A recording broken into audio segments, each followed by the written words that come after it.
Thanks for coming over, bro. No worries, Appreciate man. it. What a spot, eh? The Mount. Yeah. How good? That'll be you soon, surely. Hopefully, bro. Post footy, park up here wouldn't be bad. Is that where you would park up? Like, if you could pick anywhere, would it be here, really? Oh, this would be like priority, I reckon. Or true. maybe shoot back down to Christchurch. Yeah. Sort of when I'm ready for kids and a family and stuff. I can see myself, going back to Christchurch, but the Mount would be mean. What are you thinking about that, bro? Is that on the cards anytime soon? I see you wifed up now. Yeah, gotta miss her. It's been a while now, but I think kids and all that stuff's parked to the side for a while. Yeah, I can see a few ALBs running around, bro. Nah, not just yet. Not just yet. Make a quick shout out to our sponsor, Arepa. So you've obviously used this already, and Yeah. the boys and the ABs are using it a bit as well. Have you like actually felt the effects of it at all? Do you reckon? Do you know what it's supposed to be used for? Yeah, so it's for like sort of mental clarity and stuff like that. And well, first of all, it tastes good, which is mean, but I do feel good after it. So there is a sort of effect. Yeah. It has, and I've actually last couple of years taken it before every game, and shit. Yeah. What's the process? You go how long before a game? Just sort of when you get into the changing rooms. Just start sipping I away. think you said you saw the sign. Yeah. As we walk in before. So yeah, we just have a couple of it and ready to go. Interesting. And another shout out to another sponsor of our podcast, Kale Kirk. This guy is a gunbow real estate agent. Probably like a couple years older than me. Yeah. Average real estate agent, I think, sells 1 to 3 homes in their first year. This guy sold about 36. Wow. And he's in his in the Mount? Yeah, in the Mount. Well, you can find me a house. He's toting it, bro. He's got you sorted. Honestly, bro, this dude is on.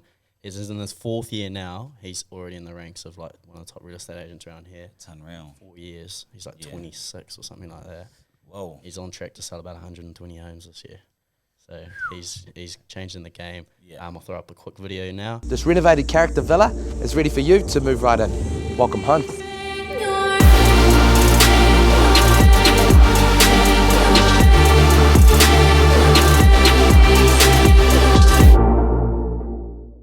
Bro, what's been happening lately?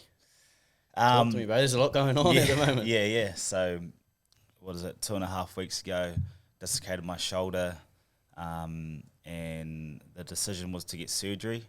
And I was pretty fortunate. I did it on Saturday, and I was under the knife on Wednesday. So yeah, fuck, that's quick. So got in really quick. So I guess when you make these decisions, it's all about like what's ahead and how quickly you can come back from it. So, I mean, it needed to be done. So, yeah, I just went and got in straight away, did it. And I guess the goal for me, obviously there's no guarantees, but would be to go on the end of year tour for the All Blacks and hopefully play some footy. But, yeah, in the meantime, I'm just cruising and training on my own. When does that start? The end of year tour? Like, when do they sort of shoot? It's November, so yeah, 5 to 6 months. 6 months max puts me back like mid-October. Back in Feb. Yeah, we'll see how we go. That'll be interesting. Was there an option to not get surgery, or there's always an option not to get surgery. What's the difference? Like, basically, what keeps your shoulder intact is something called the labrum, and it's pretty much like the seal that stops the shoulder from coming in and out. And then, so last year I did it against Ireland, and then this year against the Blues would have been 4 or 5 months later. And the surgeon said, like, every time you do it. So you didn't get surgery last time? No, I didn't get surgery last time. But I've had surgery on this before. Yeah. Like about 9 years ago. So, fucking hell. Yeah, every time you do your shoulder, the chances of it coming out again are higher. Yeah. I could rehab it for 2 months, play, but the likelihood of me doing it again this season is high. And say if I do it towards the back end of the year, that's going to be going into next year. Yep. So, yeah, I mean, you're always given the decision to make, but for me it was just the best one to get it done. I think it's a wise decision, bro. I didn't actually see it happen, but how'd you do it? Honestly, it was it looked like nothing. I was trying to jackal over the ball, and Sammy Knock came and cleaned me out. And Oh, I mean, really? he's obviously a halfback, not a big guy, and just it was a good clean out, but just it was straight arm, and just the pressure of that, like his shoulder, just made it come out. So Fucking hell. I mean, if the shoulder was intact, or if the labrum wasn't fully intact, it wouldn't happen. Yeah. So that's sort of a sign that something's wrong. So your surgery, that's pretty much what you're doing to get that back intact. Yeah. So it doesn't. And so when I got it done when I was 18, 9 years ago, in this time they've found a new surgery procedure for high contact sport, and it's called a ladder J from a guy in France. So when I got it done, it would have been 2013. Yeah. They just pretty much stitched up the labrum and let it heal, but now they shave some bone from, I don't know, somewhere from around the shoulder, and basically like create a block just above your labrum. So realistically, it should never come out again because there's this bony block Holy that shit. is stuck to the front of the labrum. And so the surgery I did 19 years ago, the chances of you redoing it again was like 25%. Yeah. But now it's like 0 to 1%. So Holy fuck. So fingers crossed. Yeah, pretty much. I've got a better shoulder now. So. The footy game, eh? Mm. Worrying about popping your shoulder every fucking weekend. It's all part of it, bro. Yeah. You know, and I'm well aware of it. I had about 7 years where I played every game. I was available for every game. So You didn't miss a game for injury for 7 years. Well, you didn't miss availability pretty much, apart from maybe 1 to 2 weeks. Like it might have been like a head knock or something like that. So I had my fair share of luck. Holy shit. And you know, playing professional sport, it's not really a matter of if, it's a matter of when. Yeah. When you're going to get injured, you're going to get some sort of injury along the way. So How do you get yourself, like, do you think it takes like a certain sort of person to be willing to do that as a sport, you know? Like, I know some people would just be like looking at that and go, fuck that, I wouldn't never do that. Like, or do you think is it just mindset, or? like in terms of like risking injuries? Yeah, I guess so. Well, you're putting, I heard something about rugby is equivalent to being in a car accident every weekend or something like that. That's the impact it has on your body. Some shit like that. Bro, yeah, you don't even like, because ever since I was a kid, I played rugby, and then obviously dreamed of being a professional rugby player. It doesn't even really cross your mind. And when you're not injured, like, it's just that process of playing the game, recovering, and you feel sweet again. You do it all over again. Look, you know, I guess once you've finished footy, you probably feel pretty stiff, and you might stiffen up earlier than other people do when you're aging. But like, I wouldn't have it any other way. It's what I love doing, and if there's consequences to that, then so be it. Yeah. And unlucky, you're setting yourself up for afterwards too, which is what a lot of players don't do. But we'll get into that. I want to keep talking about your footy and shit. Let's go back to the start. So you came from Christchurch. You were born in Christchurch? Yeah, born in Christchurch. Yeah. Born and raised in the 03. Yeah. And school, what's Christchurch Boys? Christchurch Boys, yeah. So you were there. What would have been your last year at school? 2012 was my last year, but I was sort of a year young for my year. Oh yeah. I was that sort of like, I finished high school when I was 17. Yeah, and right. turned 18 like midway in April the next year. How did the process of going from there to Hamilton happen? Like convos and that? Yeah, I was pretty fortunate that I had one of the best coaches come down and sort of back me. He liked my talent, and that was Wayne Smith. So if it wasn't for him, I probably wouldn't have moved. And before we played a big rivalry match, it was against Damien's team, Christ College. Yeah. Same age? We're the same age, but he finished in 2013. Oh, yeah, we're literally 5 days apart, so he was old for his year. Yeah. But he needed that extra year because his brain, wasn't quite developed enough. You know, he needed the extra year of learning and stuff. um, I know a few of those. yeah, but that's all good. Actually, he's still developing now, but yeah, I'm trying to help him out along the way. But yeah, so I got called into the hostel's headmaster's office, and there's a teacher called Mr. Taylor, and he said, "Oh, after this game, Wayne Smith wants to talk to you." I don't know why he told me before the game, but he did. Yeah, shit. So he said, just look out for him and make sure you have a good combo with him. And he pretty much said, whatever he says, you do. And Mr. Taylor had sort of been along my journey throughout high school and my rugby, so I trusted what he said, and pretty much everyone I talked to said whatever Smithy says, sort of you just go do. Yeah. And you know he hasn't let me down.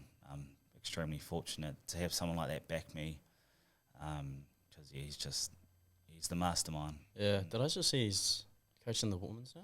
Yeah, he's head coach of the Black Ferns. That's massive for them, eh? It's huge. Holy shit. They've got a awesome team around them now, so it's pretty cool. Run us through that game and then what he talked to you about after. I can't even remember. Like, I was just shaking my head. I was pretty nervous. All I remember was like he always he looks you straight in the eye and doesn't lose eye contact. Shit. Yeah.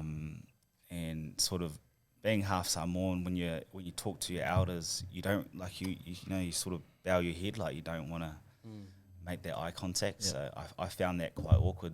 But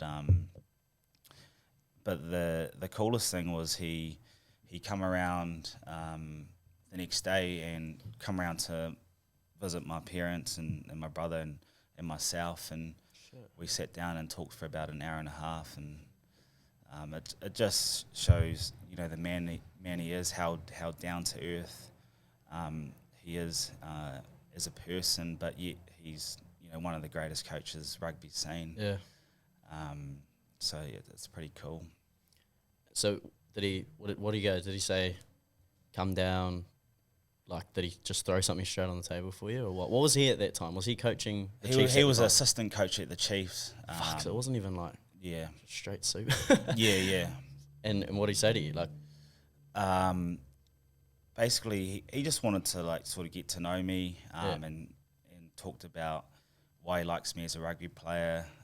Talked a little bit about the Chiefs, but that was not saying you have to come or anything. But he said we're interested in you and would like for you to come up. But the next step after that was my parents and myself flew up for the day and was showing around the Chiefs, and went out for lunch with Rens and Smithy, and then sort of the Chiefs, what do you call it, rugby director or people talent scout, we all sat down and they laid out the next where they see me over the next 4 years. So that would be aligned with Waikato, and then through to the Chiefs. And I mean, as I was 17 at the time, it was pretty mind blowing, because I thought I love rugby and I was doing all right, but I never thought something like that would happen to me. Yeah, what was that first year out? Didn't you debut that year for the Chiefs? No, so I went up to Hamilton, and then I dislocated my shoulder in the last game at high school. Yeah, so this is the same shoulder. And when I was talking about that surgery 9 years ago, this is the surgery I got. Yeah. And then again chose to rehab. I was going all good, and then I was due to play club rugby the week that week, and I'd done all my contact progressions, and I was just at training, and I was doing a tackle drill, and then I dislocated my shoulder again. So that was 2013, and then I got surgery. Then I was out for the whole of 2013, just rehabbing, coming back from shoulder surgery, and then Smithy and Ren sort of took a leap of faith on me, because they backed me and brought me up from Christchurch, and they said, look, we're going to actually sign you in the Chiefs wider training group for 214. I didn't play it since school. We just want you around, like speed up your development process because you missed a whole year of rugby. And they basically said, don't worry, like you're not going to play. You can play club rugby, then go through to provincial. Yeah. But like this would be a development year for you. And it pretty much the reason I ended up playing was because every man and his dog went down to the Chiefs, and I was the next available, and debuted against the Bulls in 214. And 18, you were 18. I was 18, and Shit. the last proper game, like competition game, apart from the 2 pre-seasons at the start of the Chiefs season I'd played, was that game at school where I dislocated Holy my shoulder. shit. So yeah, it was pretty. Next So game in I the didn't play Super. club, provincial, and yeah, I just was straight in there. Bro, It was pretty buzzy. that's got to take, to go from a whole year not playing Yeah, as an 18-year-old to be signed to a super team. That's fucking massive, bro. yeah, it was huge. And like again, when you think about people saying, oh, like whatever Smithy says, like you do, like Yeah. and you know, it was like looking back on it, it was such a good decision because Yeah. and Renz was a big part of that as well. He's very much like Smithy, where you know if they go after someone, they'll put their time into Yeah. them and they'll back them. So yeah, extremely lucky to have those 2 guys in my corner. That's a lot of trust, though. Like, to pull someone in and just throw them straight in there like that, especially being so young. Yeah, What's your club in Hams? Varsity.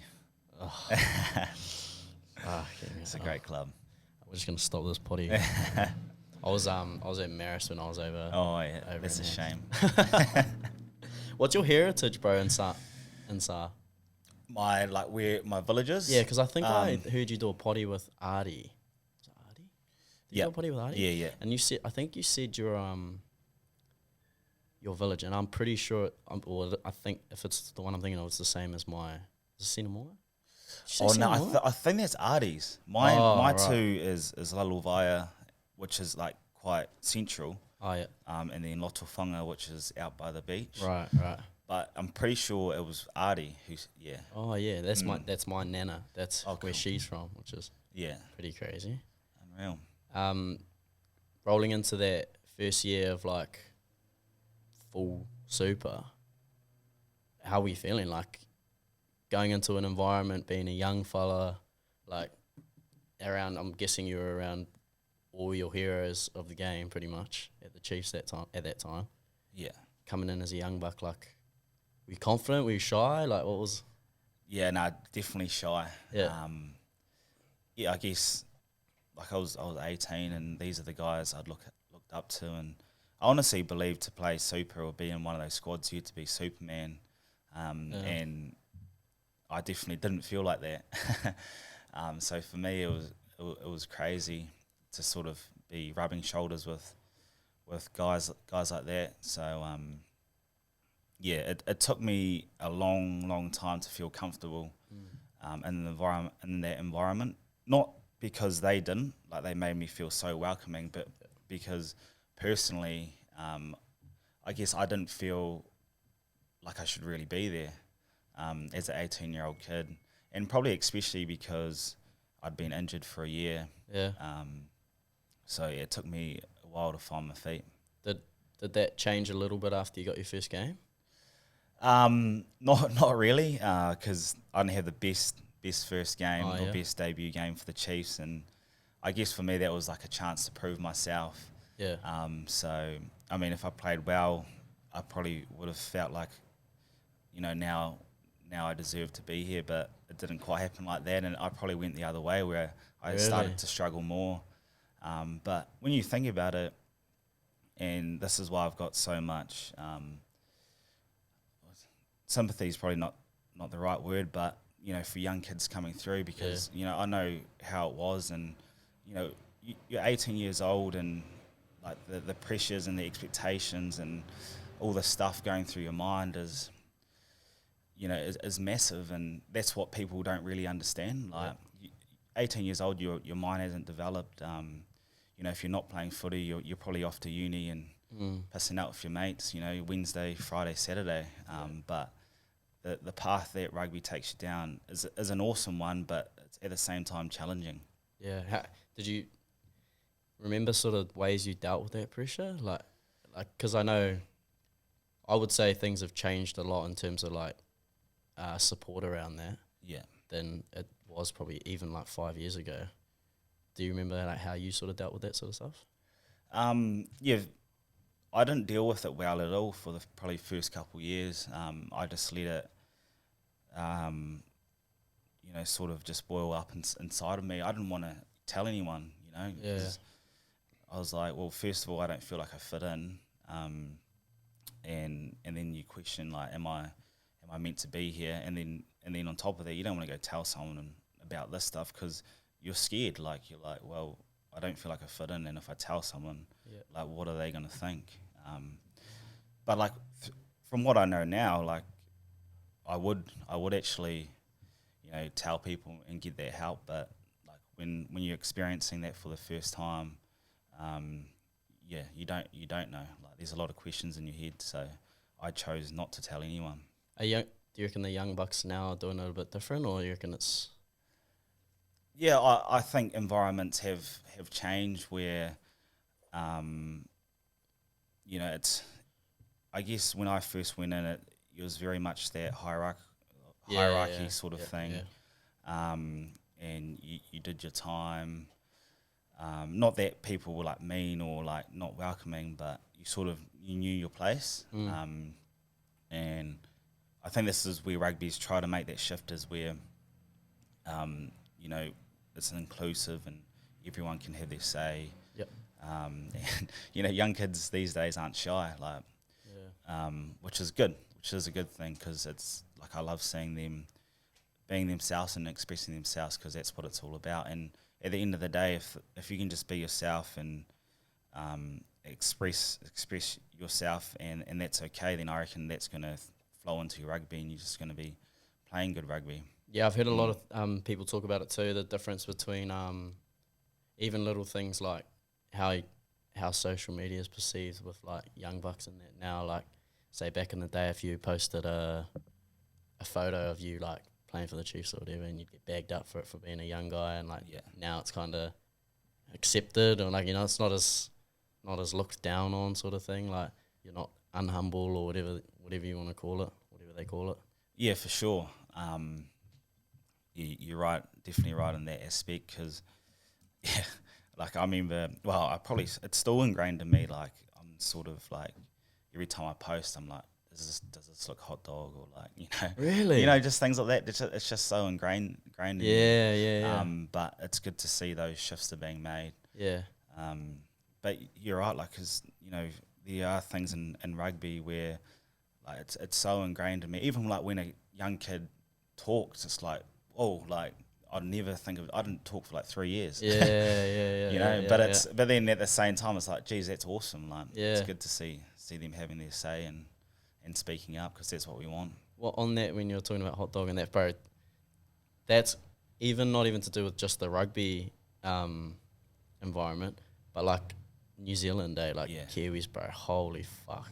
Like, people talk about tall poppy and shit like that, but like, it's actually a fucking problem, man. Like, bro, it's so rife. Like, it is. It's a serious problem. New Zealand's, or in a way, is like so hypocritical, because, you know, like, they want to help people, and then they help them, and then if they start making their way up, they want to bring them down. And you see that in the media and rugby every week. There needs to be a change, and I don't have like the solution, but it needs to be talked about more. Have you ever had struggles with like watching sort of media or comments or anything like that? Say you had a bad game and you saw it in the media or whatever. Has that ever affected you, or have you had? I think when I'm young, it did, but you know, I've been around long enough to sort of like process that in different ways. You know, now I look at it and I like, it doesn't bother me one bit.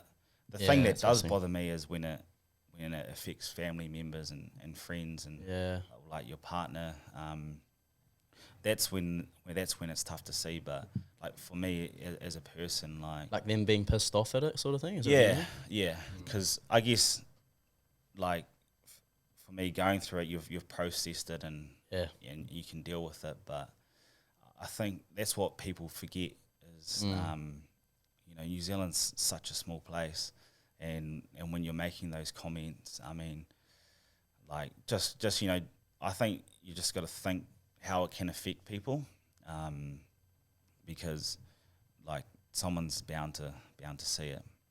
How many back onto that first year of the thing, how many games did you play in that year? First year, I think I only played like 3. I didn't play too many Super Rugby games. Actually ended up going to play under 20s, which is really good for me. Yeah. My you would have had what, 3 years in that? 2 years. And you were eligible for 3 or nah? Nah, eligible. Oh, because you were injured. Yeah, I was injured the first. Right. Yeah, but I was actually so thankful for that sort of under 20s campaign to come along, because my confidence was so shot from my debut. So like for me to go back down to under 20s and find my feet again, it almost it gave me some confidence back in my game, and sort of sparked the love for rugby again. Because there's just like after that debut, and it was honestly, it's so amazing what your mind can do to yourself, but it's not what anyone else said or whatever. It was just all in my mind and the expectations I had for myself. So and I was so like stressed and stuff about it that like I actually wasn't enjoying footy. So to go back to under 20s and find my feet again and start to enjoy rugby was pretty cool. Who was your year that year? Who was in that team? So I played 2 years of under 20s. There was Damien was at fullback, Richie Moe was 10, Tavita Lee on the wing. Where's he now? Overseas or something? He's in Japan ripping it up, bro. He beats about 25 defenders a game. He's in the at Suntory with Damo. Oh, yeah. He's carving up. We Lockie Boshier. I think we had Atu Moli, Riccatelli. Oh, we had heaps. We had a pretty mean team. Oh. Yeah. Who was your midfield pairing? Who did why can't I remember this? Fuck, that's your bread and butter. I know, bro. Whoever it is, he's going to be spewing. Yeah, I know. I think it was me and Vince. Ussel? Yeah. Oh, yeah. Surely. How can I not remember that? I'm getting old. How old are you now? 27. It's so fucked how you say when I was young. Yeah. You're 27, bro. Yeah, yeah. The game's so young now, it's fucked. Do you remember when you... Do you remember? You definitely do. Your All Black call-up. Your first All Black call-up. Yeah, I do, and it happened in... It didn't happen in the traditional way where you get named in a squad. And... What's the traditional way? Traditional way is you're waiting for the naming. Yeah. And then you'll get a call or a text message saying you made the All Blacks, and they'll announce it. But I came in as injury cover. Oh yeah. In 2016, and I was supposed to be there for a couple of weeks, and then I think then Sonny went down at the Olympics, and then I got called in for the championship. So it was really just I'll come in for 2 weeks, and then Shag, I think it was after training, he said, Sonny's gone down, so you'll be in the squad for the rest of the championship now, which is mean, but it didn't happen in that way of anticipation where I'd people saying, from your Super Rugby season, he'll be in the picture. It sort of happened in a different way, and so then that made me the fourth midfield choice, and me and Sops sort of become good mates, and Artie, but Artie was on the bench or starting, but Sops was the third 10, and in the first week we were in Sydney, and were hanging out all the time, and we're like, oh yeah, like be mean. We'll just travel with the All Blacks and hold the pads and stuff like that. And bro, I was just so stoked to be in the environment. I was happy to do that. Fucking hell. How old were you at that time? I was 21. Holy Yeah. fuck, bro. Jeez. 21 at the time, and pretty much in the same way I got my gig for the Chiefs, like starting on the wing. It sort of happened the same way with the All Blacks, where that week George Moala did his like ACL at training, and then Crotty got concussed in the game. So I ended up being like, I probably wasn't going to play, to starting the next week in Wellington. So which was crazy. And that was probably like the cool moment, because on a Tuesday morning, Shandy, the manager, he'll read out the team, and that was like probably the moment where it hit, because like I didn't get to do it the traditional way. I was sort of that injury cover or just called in. That was the cool part, and then getting to ring mum and dad after training. But everything happened so quickly. So you didn't get told that you were going to be debuting? You just got read out, or what? You just get read out. You never get told. So, shit. Yeah, it was pretty crazy. Did you have a fair idea just because people were getting injured? Oh, I didn't expect it. I think Muller was at centre, but I was like, oh, like they might, I don't know, shift someone around. Yeah. Like put him to 12 and one, I don't know, Ben Smith the centre or something. I wasn't expecting it at all. Yeah. But yeah, they backed me. Were you more happy with your game that time? Yeah, I think the biggest learning, I see one thing to myself all week, and that was like, whatever I do, I'm not going to go into my shell, and that's probably what I did in my Chiefs debut. Right, and it was very similar situations, and like I sort of got thrown in, I guess, the deep end, or I wasn't expecting it. So that's what I said to myself all week, and it actually ended up being, well, I was happy with my debut, and from there, like, I think like since high school it was crazy, because I actually probably ended up playing like my best footy I'd played, since I was like did my shoulder for the All Blacks. It was a pretty like crazy, back half of the year. Bag of meat pie that game, or what? Nah, I didn't, but what probably gave me real confidence was I set up the first try. Oh yeah. And then I was away from there, but full stadium. Yeah, it was a full stadium. Bledisloe too. What's that like, bro? To run out in front of a full stadium, especially for the All Blacks. Like, what does it feel like, bro? Just to come out of the tunnel and.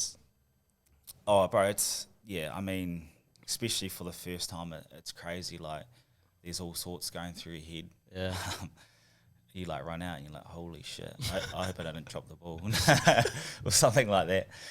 But it was. The feeling I had was probably like, I remember one thing Lema Sopwanga said to me during the week, and he said, like, when I put on the All Blacks jersey for the first time, I felt like Superman. And like me being naive, I was like, oh, like that must be like what it feels like. And so, bro, I remember like putting on the jersey before we ran out, and that's how I felt. So I felt really good from there, which was cool.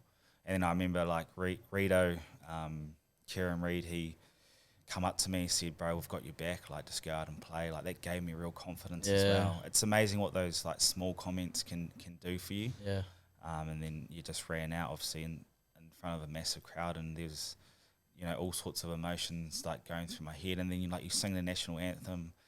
And that can be a niggly time, because like it's a lot of time for thinking. Yeah, true. Yeah. You're looking up, you're like, holy, how did I get here? And then probably the best part was doing the Haka, because I mean, for every Kiwi kid, that's probably the first thing they do. Yeah. So to do that like in an All Blacks jersey, in front of that crowd was just unreal. Did you go nuts on it, or what? Yeah, went pretty hard. Yeah. All that, like probably the Friday and the Saturday, because we did Kapo Pongo. Oh, man. And like everyone knows sort of kamate. Yeah. But they didn't do any practice, So I went on YouTube. Oh, what? I went on YouTube and was watching like old. You didn't practice the haka? No, All like you Blacks don't. didn't. No, or you do it once before like captain's run, and they're like, oh, if you can ask for help, or they're like, oh, just go on YouTube or something. And so I spent like the Saturday just watching the haka, and it was probably good because I was more worried about getting that right than the game, and Yeah. I was thinking about other things. Do you reckon they'll ever change the haka? Has there ever been chats about it? Like a specific we All sort Blacks of haka? like, you remember like last year we did the Yeah. different formations. Yeah. So Different thing at the start too, eh? I think T just said a different... yeah, Like yeah. at the So beginning. I mean, there's no reason why you can't. Mm. And like, you know, at the end of the day, like the haka is for the All Blacks. Mm. Well, especially like Kapo Pango, Yeah. like Kamate is the most, I guess, recognised, but it's not actually the All Blacks haka. Yeah. Like Kapo Pango was made for the All Blacks. Yeah. And yeah, there's no reason why you can't. Like it's actually, like, I think the key thing is like people think, oh, it's like a big like commercial thing, which like commercially it's good, but like What's commercial? like, you know how they're saying like like the haka is recognised around the world, so like they're like, you only do it because like it makes All Blacks money. Bro, I saw something Yeah, about but someone trying to ban the haka. Yeah, but it's not it's not about that at all. It's Yeah. actually it's for the All Blacks. So Yeah. yeah, we never see in that light, and it could change. Yeah. Did you see if we that? wanted to. Yeah. Someone saying that it gives you an advantage over teams. Yeah, it's saying all sorts. What the fuck? Yeah. People, say stuff all the time. Yeah, no, that's crazy. Yeah. Just leave it. Yeah. I noticed, I don't know if it's like a thing that's talked about within the All Blacks or whatever, but for ages, and like I'm starting to see it change now, like guys wouldn't like just go crazy in a haka, you know, like Yeah. I know everyone just stands there and just hey, and you know, but like now I'm starting to see certain guys like you and Ari and Rico and stuff like you're going hard in it. Like, is that something that's talked about at all? Like that you're not supposed to go? I don't know. It's probably Because you're doing it in front of so many people. I don't know if it's like different. there's definitely been emphasis on putting more work into it. Yeah. Probably lately, and learning a lot about the haka. And like TJ encourages the boys to go hard, and Rico loves it too. You always see him go hard. Yeah. So, yeah, it's almost like, in a way, like for some of the boys, it's like who can go the hardest. But at the same time, it's great because like that's what haka's about is you know giving it your all, and leaving it all out there. So I think that's been a good shift. What's your favourite moment in the All Blacks jersey? Jeez, it's a tough one. I think it'd have to be like sort of debuting. Yeah. Just that the whole sort of like, you know, putting on the jersey for the first time, doing the haka for the first time, having my family there, and we won the Bledisloe, and we had the week off the next week, so could have like beers and stuff and properly celebrate. So the whole day was been. Here's something I've always wanted to know, actually. When you came off the field, check your phone. Was it blowing up or what?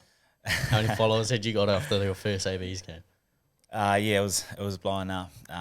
It's crazy, like how powerful, I guess, like the All Blacks brand is, and you know how respected it is around the world, and I guess how far it is covered in New Zealand and also the rest of the world. Because like it wasn't just me that was getting like messages or phone calls. It was like my parents, my aunties, uncles, brothers, sister, my grandparents, you know, like just from their friends saying like congratulations, and you know how proud they were. So there is your phone does blow up, and then can you remember and then it doesn't anymore because where's all my mates gone?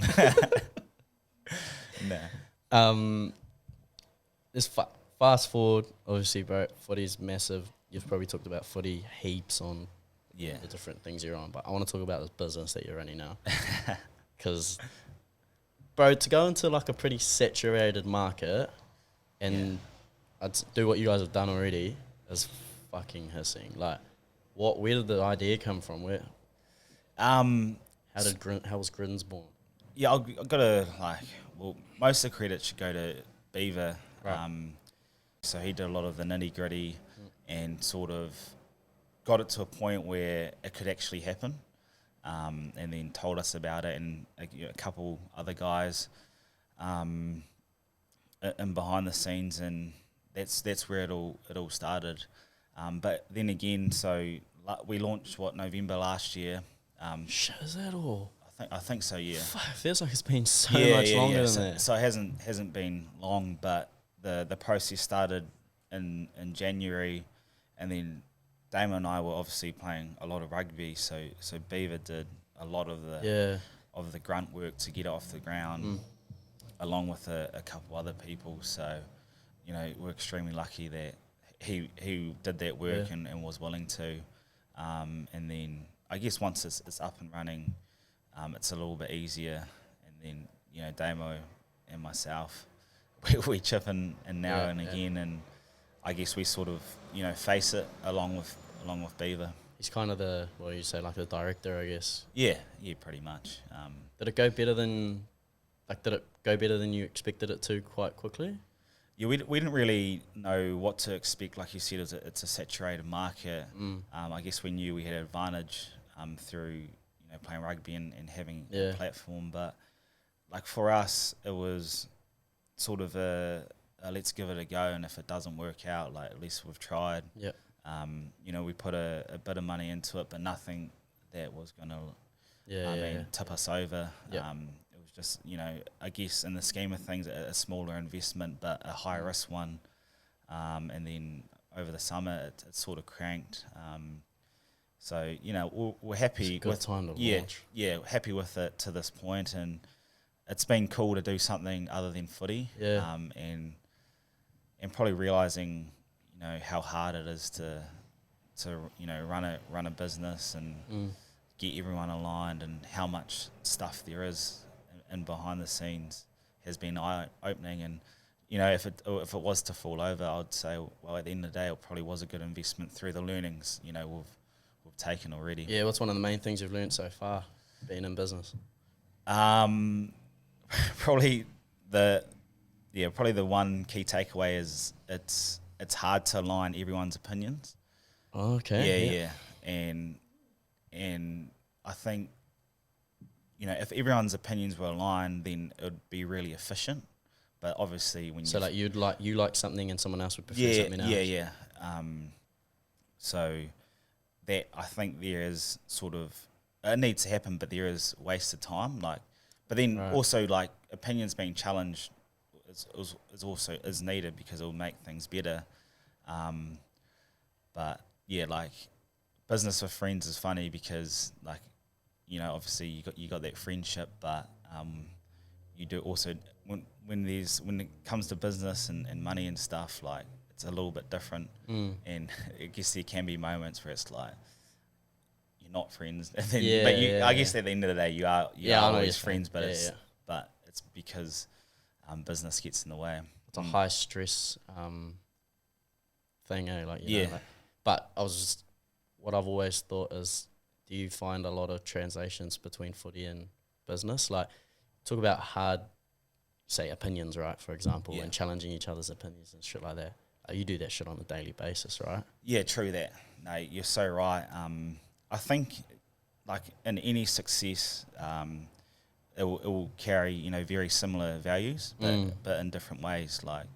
You could talk to, 10 successful people who do different things, and I think if at the end of the talk, you're probably you could pull out all very similar values. But they just do things in different ways, or they run a different business or in a different sport. So I think the foundations are very similar. But yeah, I think the hardest thing is becoming really efficient, because there's so many things to think about. Yeah. And every little thing you learn, because things will happen. You're well, how do we make this better? like, well, we can make it better like this, but it actually costs this much more, and it's how do we make it better but not be so expensive? So there's a lot of efficiency is a fucking mean point, because only so many hours in a day, and like especially if you've got so many things like going on or like popping up, sometimes it overloads you and you stop focusing on the one job that you're supposed to do, or like struggling to like organization, I guess, is a good way that I've found personally to sort of deal with that. Is there something that you've sort of found too? Yeah. I mean, like, I don't want to take like too much credit, because still like Beaver, he's doing a lot of like the grunt work, but we're probably, you know, at a stage where we can probably come a little bit more efficient, but to get to that point in every part of the business is a massive job. You know, like it's your distribution, it's going into the stores, it's, you know, and it's also keeping within a certain budget, like being like profitable and, you know, all that stuff. It's a big job. Do you know how many individual cans you've sold now? Have you guys worked it out? No, we haven't. But we sold plenty over summer. Obviously, like Powers are killing it, and they probably hold like a lot of their RTD market.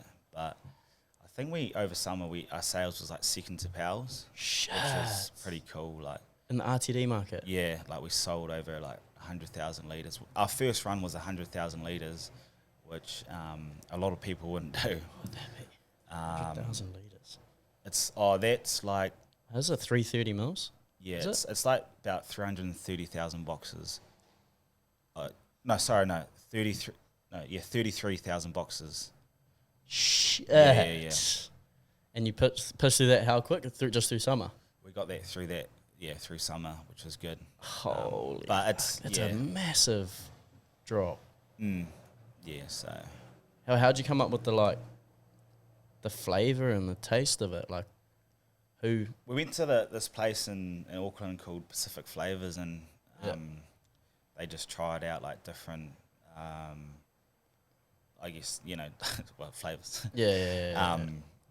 And I think we had someone on the side like that had done a bit of market research on like what's popular. Oh, really? Yeah. Okay. And I think at that stage, like tropical flavours were coming back into into the trend of things. So that's why we sort of went that mango pineapple, and then the lemon lime is pretty basic, but I guess it was a safer option, but it's all good. So Grins is like a healthier option, isn't it? Like obviously not healthy, but Grins, it's like lower. It's like that low sugar. Sort of healthy, but not healthy. Is alcohol healthy way to piss up. Healthy way to piss up. It's good over summer because you keep the skinnies down. Yeah. Have you had any big fuck ups in it yet?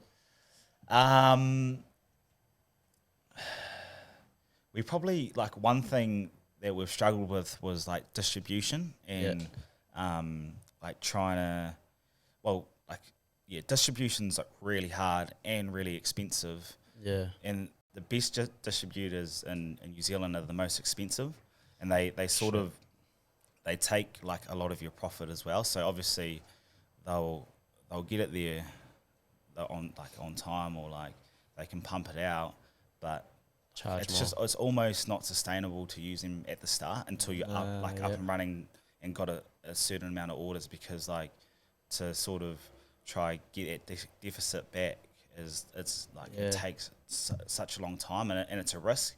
So we sort of chose to do half ourselves and half through someone else, and we had a few struggles, because I mean I think we do it like through main freight and Tasman as well, but like if they're running behind, then obviously like our orders are, and over December, Jan is the busiest time for us, or November, December, Jan, but it's also the busiest time for distributors as well. So like naturally things can get behind So, like, for example, we had all these orders going down to Centro Otago for, like, the week leading up to New Year's, but that was running a week behind. So, essentially what it means is, like, and I think we ended up finding a way to get it down there, but your probably busiest week of the year, your product wasn't going to be in stores because distributors are a week behind, and it will arrive on the 1st of Jan, which you're like, fuck, like that's no good to us now.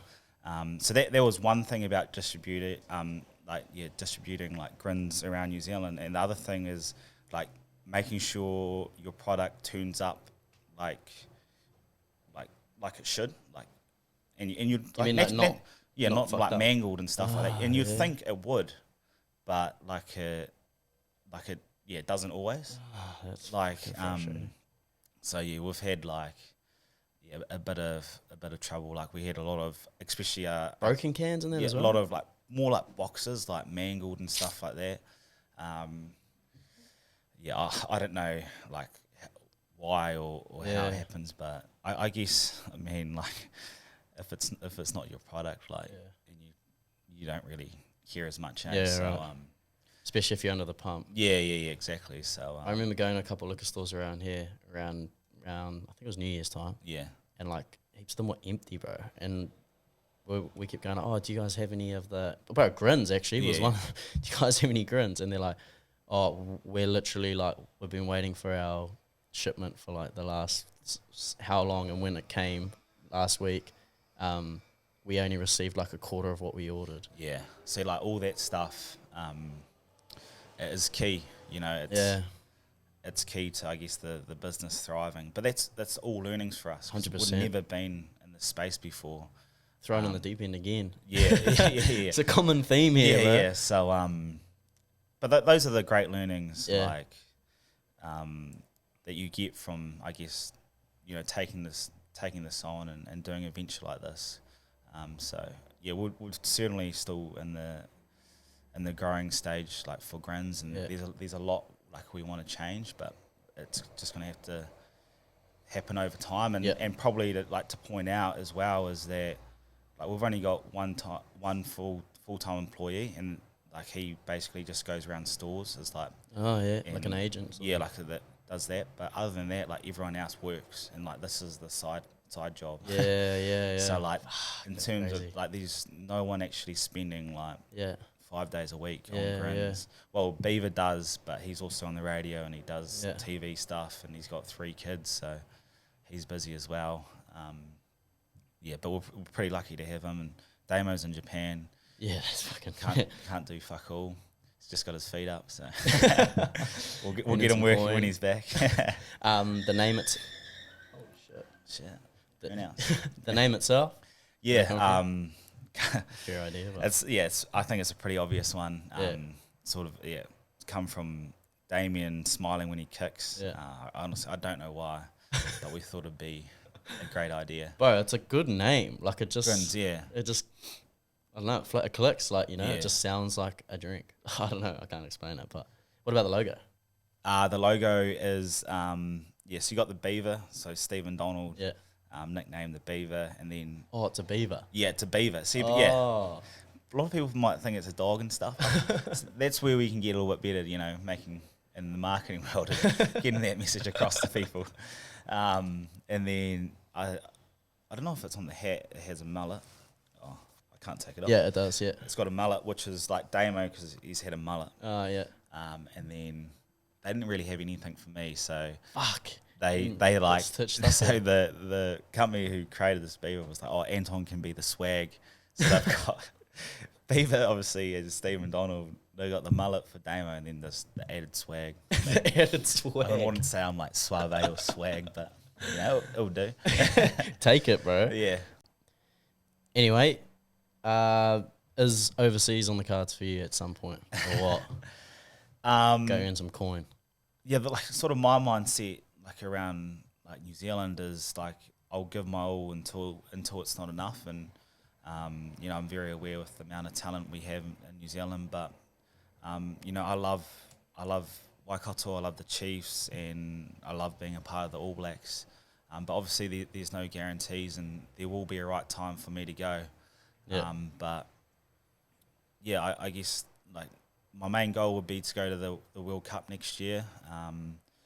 And I still feel as though I've got like plenty left to give. Yeah. Plenty left to give in me. So like right now, right here, things can change all the time. You know, I would love to stay on and do another cycle and see how it goes. Me. So yeah, but I definitely will go overseas at some point. Yeah, that's the thing. All right, you're a good man, bro. I appreciate your time. Thanks for jumping on. Thanks for making the trip brother. over. All the best. We'll keep in touch. Cheers, bro. Ciao, brother.